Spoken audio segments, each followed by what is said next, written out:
The second book of Moses, called Exodus, chapter 1. Now these are the names of the children of Israel which came into Egypt. Every man in his household came with Jacob: Reuben, Simeon, Levi, and Judah, Issachar, Zebulun, and Benjamin, Dan, and Naphtali, Gad, and Asher. And all the souls that came out of the lions of Jacob were 70 souls, for Joseph was in Egypt already. And Joseph died, and all his brethren, and all that generation. And the children of Israel were fruitful, and increased abundantly, and multiplied, and waxed exceedingly mighty, and the land was filled with them. Now there arose up a new king over Egypt, which knew not Joseph. And he said unto his people, Behold, the people of the children of Israel are more and mightier than we. Come on, let us deal wisely with them, lest they multiply. And it come to pass that, when there falleth out any war, they join also unto our enemies, and fight against us, and so get them up out of the land. Therefore they did set over them taskmasters, to afflict them with their burdens. And they built for Pharaoh treasure cities, Pithom and Ramses. But the more they afflicted them, the more they multiplied and grew, and they were grieved because of the children of Israel.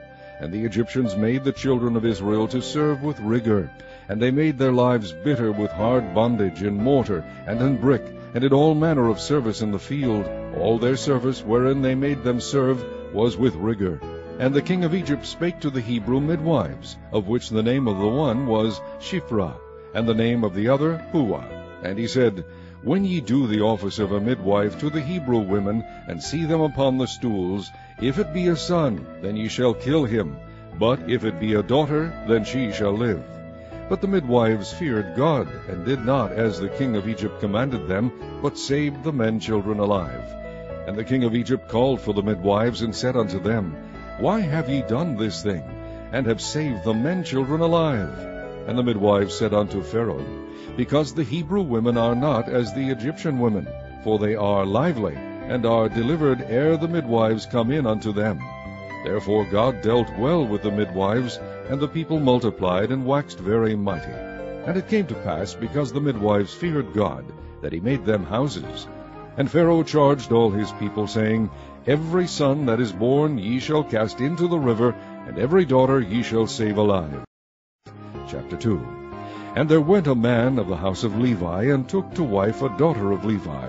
And the woman conceived, and bare a son. And when she saw him that he was a goodly child, she hid him 3 months. And when she could not longer hide him, she took for him an ark of bulrushes, and daubed it with slime and with pitch, and put the child therein. And she laid it in the flags by the river's brink. And his sister stood afar off, to wit what would be done to him. And the daughter of Pharaoh came down to wash herself at the river, and her maidens walked along by the river's side. And when she saw the ark among the flags, she sent her maid to fetch it. And when she had opened it, she saw the child, and behold, the babe wept. And she had compassion on him, and said, This is one of the Hebrews' children. Then said his sister to Pharaoh's daughter, Shall I go and call to thee a nurse of the Hebrew women, that she may nurse the child for thee? And Pharaoh's daughter said to her, Go. And the maid went and called the child's mother. And Pharaoh's daughter said unto her, Take this child away, and nurse it for me, and I will give thee thy wages. And the woman took the child, and nursed it. And the child grew, and she brought him unto Pharaoh's daughter, and he became her son. And she called his name Moses. And she said, Because I drew him out of the water. And it came to pass in those days, when Moses was grown, that he went out unto his brethren, and looked on their burdens, and he spied an Egyptian smiting an Hebrew, one of his brethren. And he looked this way and that way, and when he saw that there was no man, he slew the Egyptian, and hid him in the sand. And when he went out the second day, behold, 2 men of the Hebrews strove together. And he said to him that did the wrong, Wherefore smitest thou thy fellow? And he said, Who made thee a prince and a judge over us? Intendest thou to kill me, as thou killest the Egyptian? And Moses feared, and said, Surely this thing is known. Now when Pharaoh heard this thing, he sought to slay Moses. But Moses fled from the face of Pharaoh, and dwelt in the land of Midian. And he sat down by a well. Now the priest of Midian had 7 daughters, and they came and drew water, and filled the troughs to water their father's flock. And the shepherds came and drove them away, but Moses stood up and helped them, and watered their flock. And when they came to Reuel their father, he said, How is it that ye are come so soon today? And they said, An Egyptian delivered us out of the hand of the shepherds, and also drew water enough for us, and watered the flock. And he said unto his daughters, And where is he? Why is it that ye have left the man? Call him, that he may eat bread. And Moses was content to dwell with the man. And he gave Moses Zipporah his daughter, and she bare him a son, and he called his name Gershom, for he said, I have been a stranger in a strange land. And it came to pass in process of time that the king of Egypt died, and the children of Israel sighted by reason of the bondage, and they cried, and their cry came up unto God by reason of the bondage. And God heard their groaning, and God remembered his covenant with Abraham, with Isaac, and with Jacob. And God looked upon the children of Israel, and God had respect unto them. Chapter 3. Now Moses kept the flock of Jethro his father-in-law, the priest of Midian, and he led the flock to the backside of the desert, and came to the mountain of God, even to Horeb. And the angel of the Lord appeared unto him in a flame of fire out of the midst of a bush. And he looked, and behold, the bush burned with fire, and the bush was not consumed. And Moses said, I will now turn aside, and see this great sight, why the bush is not burnt. And when the Lord saw that he turned aside to see, God called unto him out of the midst of the bush, and said, Moses, Moses. And he said, Here am I. And he said, Draw not nigh hither, put off thy shoes from off thy feet, for the place whereon thou standest is holy ground. Moreover he said, I am the God of thy father, the God of Abraham, the God of Isaac, and the God of Jacob. And Moses hid his face, for he was afraid to look upon God. And the Lord said, I have surely seen the affliction of my people which are in Egypt, and have heard their cry by reason of their taskmasters, for I know their sorrows. And I am come down to deliver them out of the hand of the Egyptians, and to bring them up out of that land unto a good land, and a large, unto a land flowing with milk and honey, unto the place of the Canaanites, and the Hittites, and the Amorites, and the Perizzites, and the Hivites, and the Jebusites. Now therefore, behold, the cry of the children of Israel is come unto me, and I have also seen the oppression wherewith the Egyptians oppress them. Come now therefore, and I will send thee unto Pharaoh, that thou mayest bring forth my people, the children of Israel, out of Egypt. And Moses said unto God, Who am I, that I should go unto Pharaoh, and that I should bring forth the children of Israel out of Egypt? And he said, Certainly I will be with thee, and this shall be a token unto thee, that I have sent thee. When thou hast brought forth the people out of Egypt, ye shall serve God upon this mountain.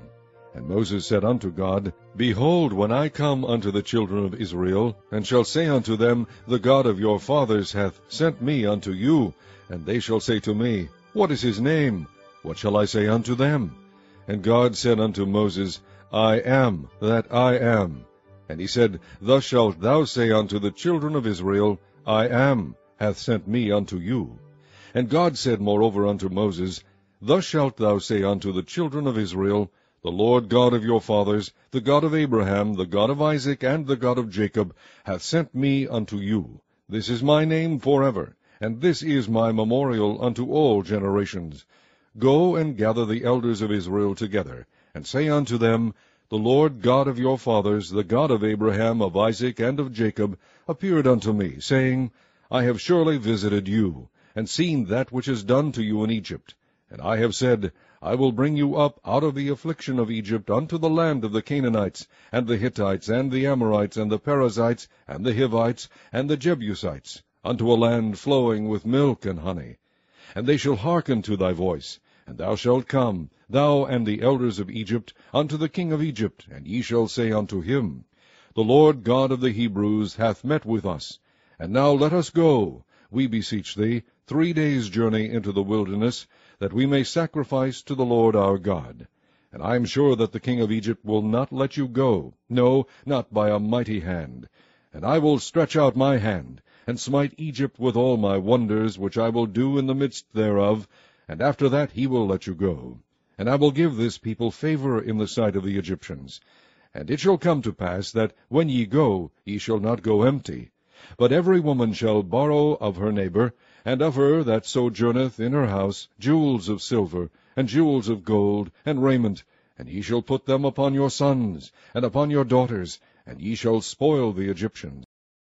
Chapter 4.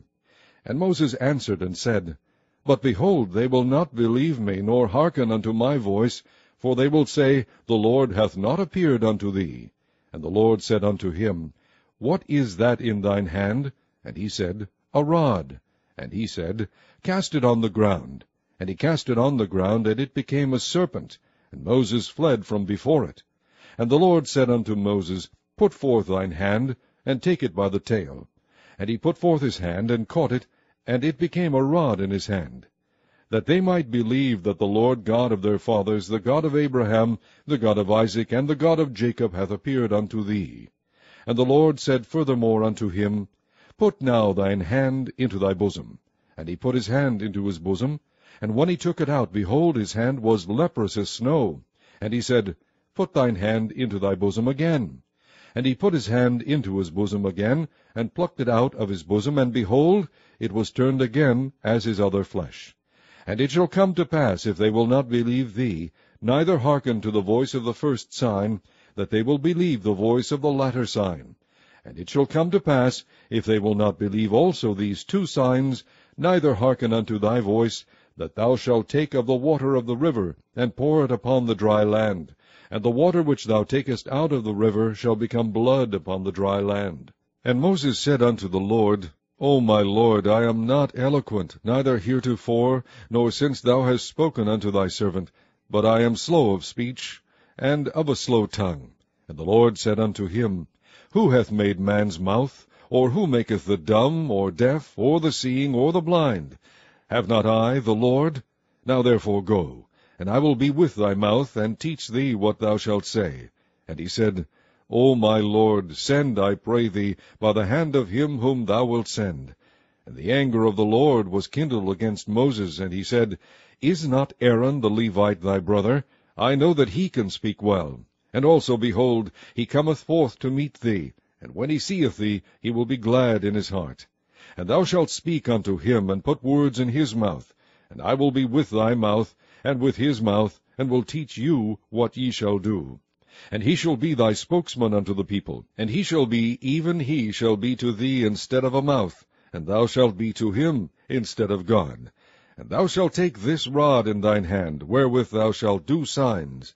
And Moses went and returned to Jethro his father-in-law, and said unto him, Let me go, I pray thee, and return unto my brethren which are in Egypt, and see whether they be yet alive. And Jethro said to Moses, Go in peace. And the Lord said unto Moses in Midian, Go, return into Egypt, for all the men are dead which sought thy life. And Moses took his wife and his sons, and set them upon an ass, and he returned to the land of Egypt. And Moses took the rod of God in his hand. And the Lord said unto Moses, When thou goest to return into Egypt, see that thou do all those wonders before Pharaoh which I have put in thine hand. But I will harden his heart, that he shall not let the people go. And thou shalt say unto Pharaoh, Thus saith the Lord, Israel is my son, even my firstborn. And I say unto thee, Let my son go, that he may serve me. And if thou refuse to let him go, behold, I will slay thy son, even thy firstborn. And it came to pass by the way in the inn, that the Lord met him, and sought to kill him. Then Zipporah took a sharp stone, and cut off the foreskin of her son, and cast it at his feet, and said, Surely a bloody husband art thou to me. So he let him go. Then she said, A bloody husband thou art, because of the circumcision. And the Lord said to Aaron, Go into the wilderness to meet Moses. And he went and met him in the mount of God, and kissed him. Then Moses told Aaron all the words of the Lord who had sent him, and all the signs which he had commanded him. And Moses and Aaron went and gathered together all the elders of the children of Israel. And Aaron spake all the words which the Lord had spoken unto Moses, and did the signs in the sight of the people. And the people believed. And when they heard that the Lord had visited the children of Israel, and that he had looked upon their affliction, then they bowed their heads and worshipped.